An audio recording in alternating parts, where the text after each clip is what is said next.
বরাবরের মতো আজকেও আপনাদের জন্য খুবই চমৎকার এবং মজাদার একটা রেসিপি নিয়ে হাজির হয়েছি। আর তেমনই যেমনটা আপনারা জানেন যে সব সময়ের মতো আমার সাথে আজকে রয়েছে একজন বিশেষ অতিথি। তিনি আর কেউ নন, সবার পছন্দের মাইমুনা মোমো। কেমন আছেন আপু? অনেক ভালো আছি, আপনি কেমন আছেন? আমিও বেশ ভালো আছি, আপনাকে দেখে আরো ভীষণ ভালো লাগছে। আমার তো আপনাকে দেখে অনেক বেশি ভালো লাগছে, মানে এই গরম ওয়েদার সবকিছু মধ্যে আপনাকে দেখে খুবই স্নিগ্ধ ঠান্ডা, মানে রান্নাঘরের গরমটা আসলে গায়ে লাগছে। Thank you so much. আপু কেমন যাচ্ছে রমজান?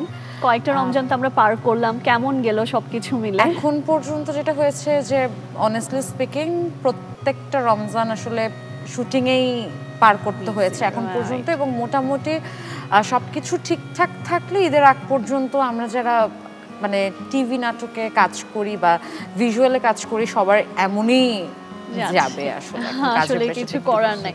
আচ্ছা, আমার একটা কোয়েশ্চেন আছে আপনার কাছে। আপনার কোন ইফতারটা বেশি ভালো লাগে, শুটিং হাউসের নাকি বাসার ইফতার?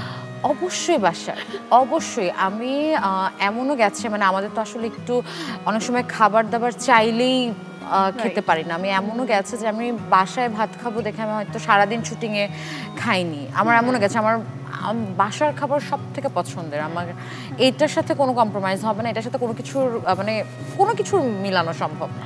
আচ্ছা, রমজানে কি, যেহেতু আপনারা ইন্ডাস্ট্রিতে কাজ করেন, অনেক ফিট থাকাটা অনেক ইম্পর্টেন্ট, সো ওইটার জন্য কি আলাদা কোনো ফিটনেস প্ল্যান থাকে নাকি যেটা রেগুলার বেসিসে থাকে ডায়েট প্ল্যান? এটাই না, আমার আসলে কখনোই এই ধরনের ডায়েট প্ল্যান আমি মেনটেন করি না। আমার যেটা মনে হয় যে যখন আবার মনে হয় আমার একটু লুজ করা দরকার, আমি হয়তো একটু কার্বসের পরিমাণটা কমিয়ে দিই। আবার যখন মনে হয় একটু গেইন করা উচিত নিজের জন্য, তখন একটু কার্বসের পরিমাণটা হয়তো বেড়ে যায়। এছাড়া আমি 24/7 নর্মাল রেগুলার মানুষ যা খায় যেভাবে থাকে সেভাবেই থাকি। আচ্ছা, দ্যাটস গ্রেট। বাট ভাজা পোড়া তো খাওয়া হয় ইফতারে অনেক অনেক অনেক খাওয়া হয়। এবং আমার সব থেকে পছন্দের ভাজা পোড়া যদি বলতে হয় সেটা হচ্ছে গিয়ে আলুর চপ আমার খুবই পছন্দ, এবং সেই সাথে হচ্ছে গরম গরম বেগুন ভাজা, মানে বেগুনি যেটা। সো হ্যাঁ, এই দুইটা আইটেম থাকলে আমার আসলে ইফতারিতে আর কিছু লাগে না। আচ্ছা, আমরা যেটা লক্ষ্য করি মোমো আপু আপনার ক্ষেত্রে, যে আপনি যখন গ্রামীণ নাটক করেন অনেক বেশি, মানে আপনাকে ওই পরিবেশটা খুব ভালো লাগে, মানে গ্রামীণ পরিবেশটা? এইটা আসলে বলা যেতে পারে একটু অন্যভাবে যদি আমি বলি যে গ্রামের ধাঁচটা আমাকে খুব টানে, আমার খুবই ভালো লাগে। অ্যান্ড গ্রামের যখন আমরা শুটিংগুলো করি সেই জায়গাতেও আসলে স্টোরিগুলো একটু ডিফারেন্টই পাই আসলে। তো যখন স্টোরিটা ডিফারেন্ট থাকে তখন আসলে কাজ করে আপনি আরাম পাবেন।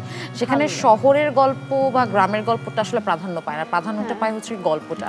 সো গল্পটা যখন আলাদা হয়, যখন আপনি দেখছেন একটা জোনের গল্পগুলো বিশেষভাবে আলাদা হচ্ছে, তখন আসলে আপনি ওই জোনটাতেই করতে কমফোর্টেবল হবেন। That's it. আর একটা জিনিস এটাও দেখি যে আপনার নাটকগুলোতে ম্যাক্সিমাম নাটকে আমরা দেখি আপনি রান্না করতে করতে খুব ক্লান্ত হয়ে যান। এটা কি রিয়েল লাইফেও হয় নাকি? না, এটা রিয়েল লাইফে হয় না, এটা শুধুমাত্র নাটকেই হয়। কারণ রিয়েল লাইফে আমি একদমই রান্নাঘরে যে আমি সব রান্নাই পারি না যে তা না, কিন্তু আমি রান্না আসলে করি না, কারণ করার সময়টা ওভাবে হয় না। আর রান্না করা যে একটা শখের ব্যাপার, সেটাও আসলে আমার জন্য খুব একটা ম্যাটার করে না, যেটা আমার শখ আমার রান্না করতে হবে। সো আলটিমেটলি আমি শুটিংয়েই রান্নার সিন করতে গিয়ে টায়ার্ড হয়ে যাই। ওখান থেকে কি রান্নাটা শেখা নাকি বাসা থেকে? রান্না আমি ক্লাস 4 থেকে করতে পারি। ও ওয়াও! সো আম্মু কাছ থেকেই ultimately. Oh that's great. But the thing is, মানে থাকে না যে রান্না করতে পারলে সবাই বলে আচ্ছা এটা রান্না করে খাওয়াও, এটা করে খাওয়াও, এমন প্রেশারের জন্য কি বলেন না রান্না করতে পারলে? এই প্রেশারটা আসলে বেসিক্যালি যারা আমাকে দিতে পারতো সেটা হচ্ছে আমার বোন এবং আমার দুলা ভাই।